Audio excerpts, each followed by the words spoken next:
गजाननं भूतगणाधिसेवितं कपित्थजम्बोफलचारुभक्षणम् उमासुतं शोकविनाशकारकं नमामि विघ्नेश्वरपादपङ्कजम्।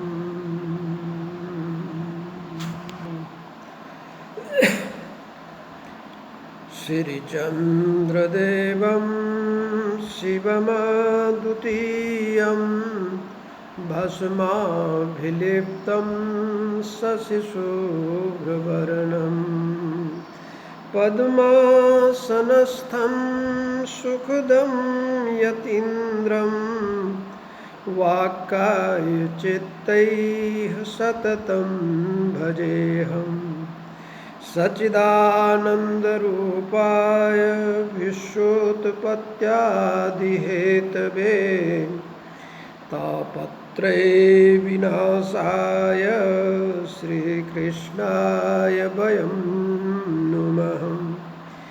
नारायणं नमस्कृत्य नरं चैव नरोत्तमं देवीं सरस्वतीं व्यासं ततो जयमुदीरयेत्। गुरुर्ब्रह्मा गुरुर्विष्णु गुरुर्देवो महेश्वरः गुरुः साक्षात् परं ब्रह्म तस्मै श्री गुरुवे नमः। बोले श्री वृंदावन बिहारी लाल की जय, पवन सुत हनुमान की जय। उपस्थित सभी महापुरुषों के चरणों में दंडवत प्रणाम करते हुए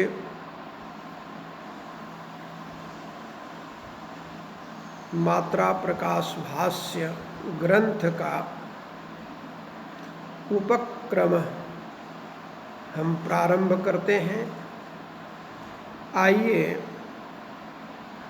विचार की दृष्टि से श्रवण करें। एक बार मुनि भरमन जाए, बन उपवन लगे बहुमन भाए। शैल शिखर गिरि कानन चारो, करके हरि मृग विमल बिहारो। एक बार आचार्य प्रवर श्री चंद्र जी भ्रमण करने की दृष्टि से वन मार्ग में जाते हुए मन ही मन छोटे बड़े जंगलों को देखकर प्रसन्न हो रहे थे।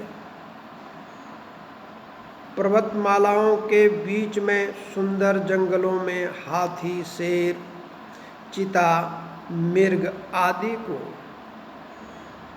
राग रहित विचरण करते हुए देखा।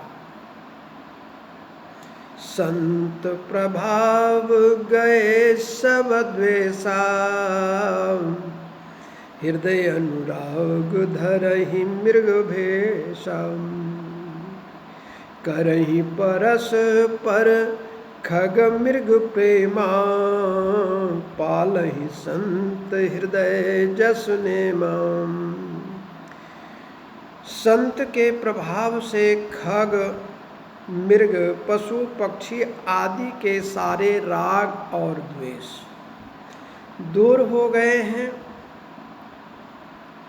मृग के भेष में परस्पर प्रेम पूर्वक रह रहे हैं, मानो जैसे संत के हृदय में प्रेम होता है, वैसे ही पशु पक्षी भी परस्पर प्रेम प्रीति का पालन कर रहे हैं। उपवन निकट लखे बहु संता, मन अनुराग हृदय भगवंता। संत दरस कर पुण्य बहुता, बंधन कर भरत भये मन पोता।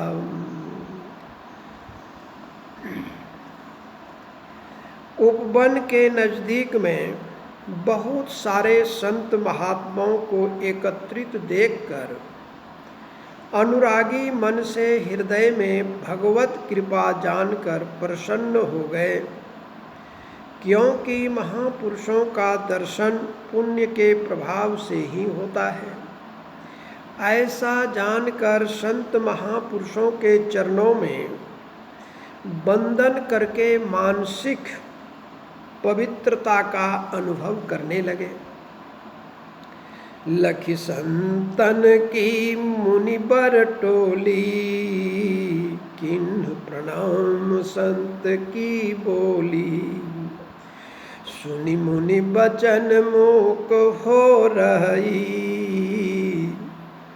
ये अमित बहो किमि भव तरई। प्राकृतिक कथा को हम इस प्रकार से समझ सकते हैं कि आचार्य प्रवर श्री चंद्र ने किसी स्थान पर एकत्रित संत महात्माओं की मंडली को देखकर विनम्रता पूर्वक अभिवादन करते हुए संत की भाषा में कहा, ओम नमो ब्रह्मणे। आचार्य प्रवर श्री चंद्र के तप की तेजस्विता, वाणी की मधुरता और युवा अवस्था की विनम्रता ने सबका ध्यान आकर्षित किया, किंतु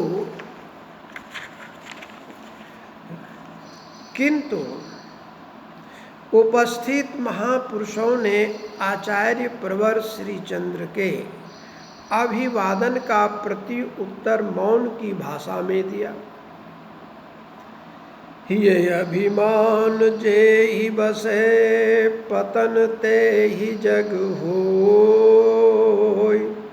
अर्थहीन नर जान के, कर अपमानित सोय।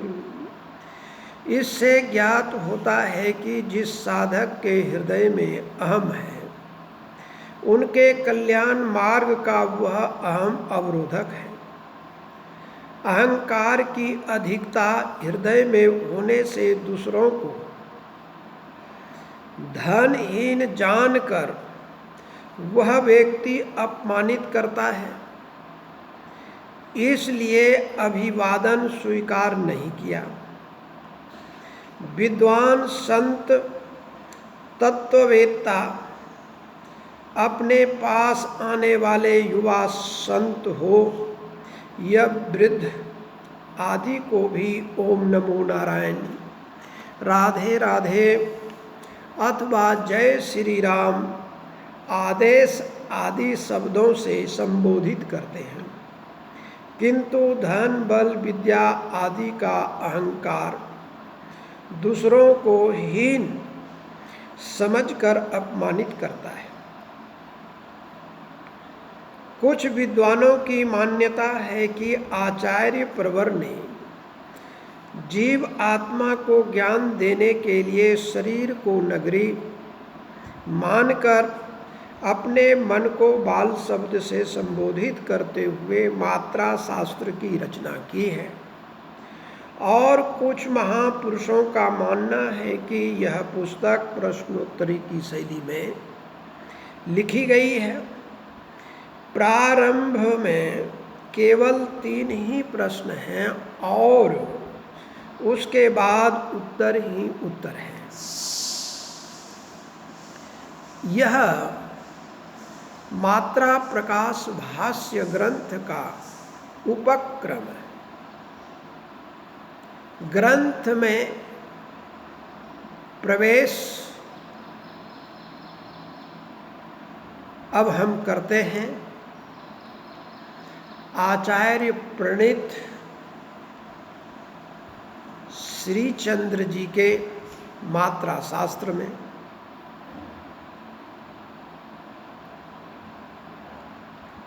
आचार्य श्री से किसी महानुभाव ने पूछा, हे बालक, कहो तुम्हें दीक्षा देने वाला महापुरुष कौन है? इस विषय में सुक्ति सुधा हस्ता अम्लक में भगवत्पाद शंकराचार्य ने कहा है,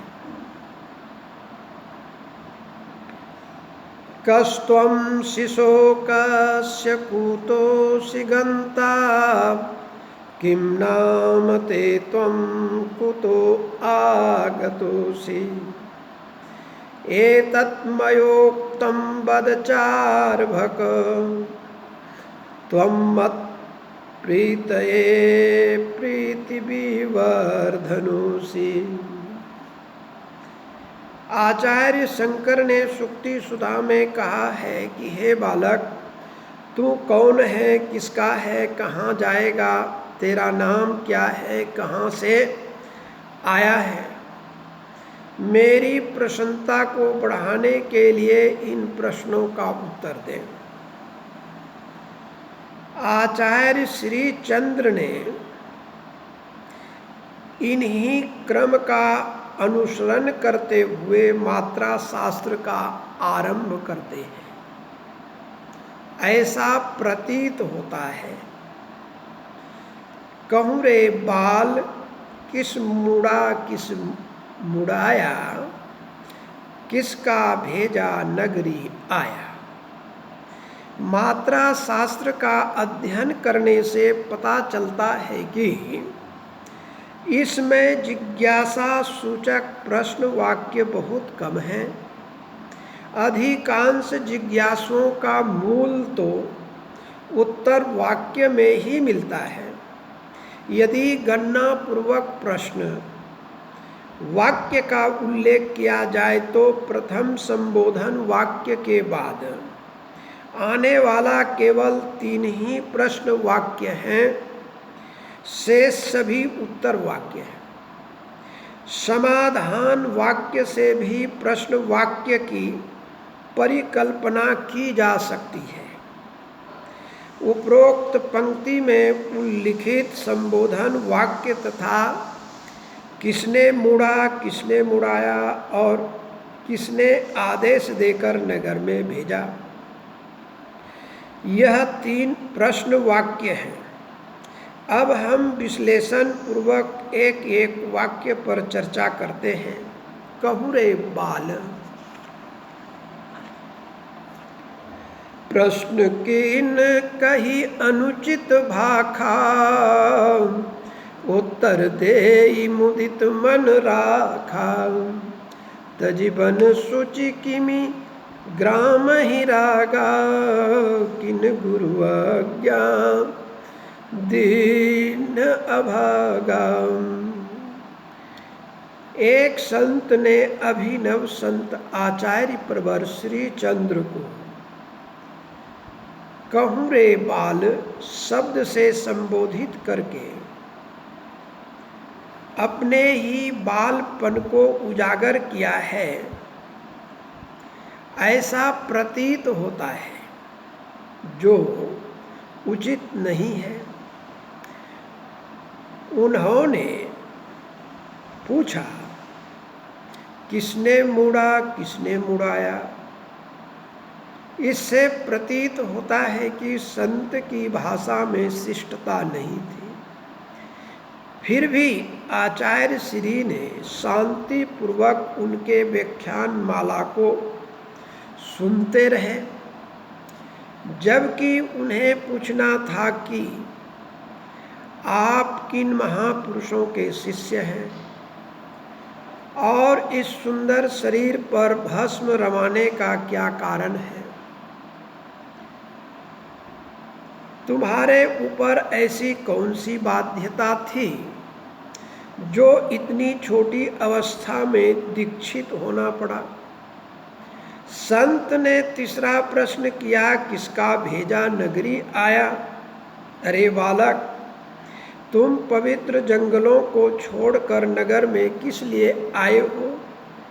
यह समय भिक्षा का नहीं है, क्या निर्जनता से उब गया है, या मन में कोई इच्छा जागृत हो गई है जिसकी पूर्ति के लिए यहाँ आए हो।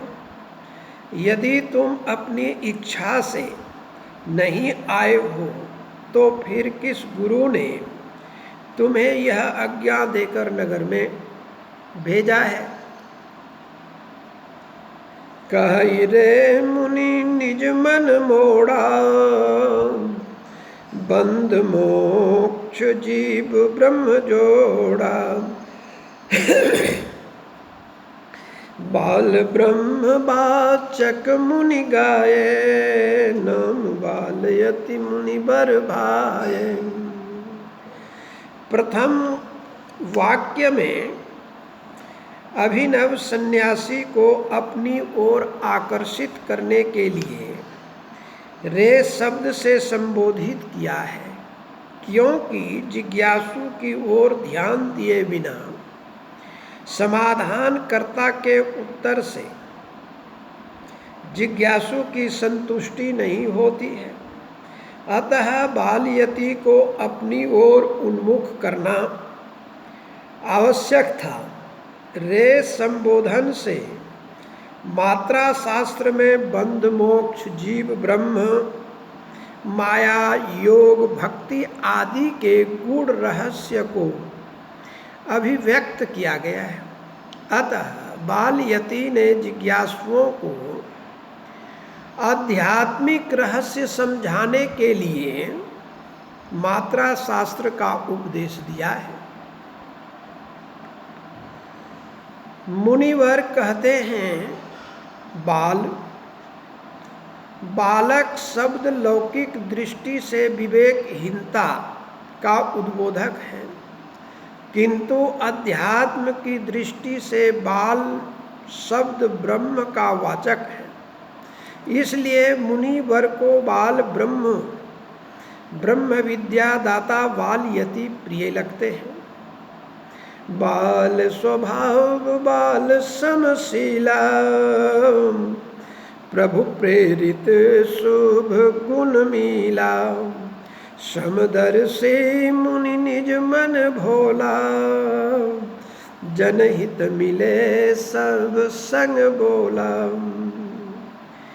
ऐसी ऐतिहासिक प्रसिद्धि है कि आचार्य प्रवर श्री चंद्र जी के स्वभाव बाल्यकाल से बालक की तरह पंच भौतिक शरीर पर अवस्था का प्रभाव दिखाई नहीं पड़ता है। 149 वर्ष की परिपक्व अवस्था में भी वे बालक की तरह प्रतीत होते थे। आचार्य श्री बालक की तरह मन से भोले भाले थे। जनहित के कार्य में सबसे प्रेम पूर्वक मिला करते थे और प्रसन्नता पूर्वक दूसरों के दुख दर्द को दूर किया करते थे। यह संबोधन में प्रयुक्त बाल शब्द का आध्यात्मिक दृष्टि से युक्ति संगत अर्थ है। बम अमृतम अलम पर्याप्तम यस्य यशो बालः, बम अमृतम अलम भूषणम यस्य असौ। व्याकरण सम्मत बाल या वाल शब्द का विनाश रहित अर्थ प्राप्त होता है। वाल्यते इति वालः, बलते संचरते इति वालः, बलयति बल्यते वा वालः। मुनियों की दृष्टि में बाल शब्द का आध्यात्मिक अर्थ है, क्योंकि बालयति के दैदीप्य मान कांति युक्त दर्शन से अभिभूत होकर मुनियों ने द्वयर्थक बाल शब्द का प्रयोग किया है। यदि यह सामान्य बालक है तो बाल बुद्धि के अनुरूप सामान्य उत्तर देंगे, और यदि बाल शब्द के आध्यात्मिक अर्थ का अनुभूत उत्तर देंगे तो इनकी मान्यता सिद्ध हो जाएगी। इस बात को ध्यान में रखते हुए यतिवर ने बाल शब्द का प्रयोग किया है। बाल शब्द मुनि जान के, बंध मोक्ष मुनिमान, रेह सने सूचक कहे, सिद्ध वचन परमान। मुनि बाल शब्द का मुनि बाल शब्द मन का द्योतक और बंध मोक्ष का कारण भी मानते हैं, क्योंकि आत्मा के अत्यंत निकट है। इसलिए अत्यंत आत्मीय जनों के व्यवहार में प्यार प्रदर्शित करने के लिए रे शब्द का प्रयोग किया जाता है। इस तरह से रे शब्द अत्यंत आत्मीयता का द्योतक है। इसमें सिद्ध महापुरुषों का वचन ही प्रमाण है। किस मूढ़ा किस मूढ़ या किसका भेजा नगरी आया, उपरोक्त तीनों प्रश्नों का उत्तर द्वितीय सूत्र में दिया जाएगा। बोले श्री वृंदावन बिहारी लाल की जय।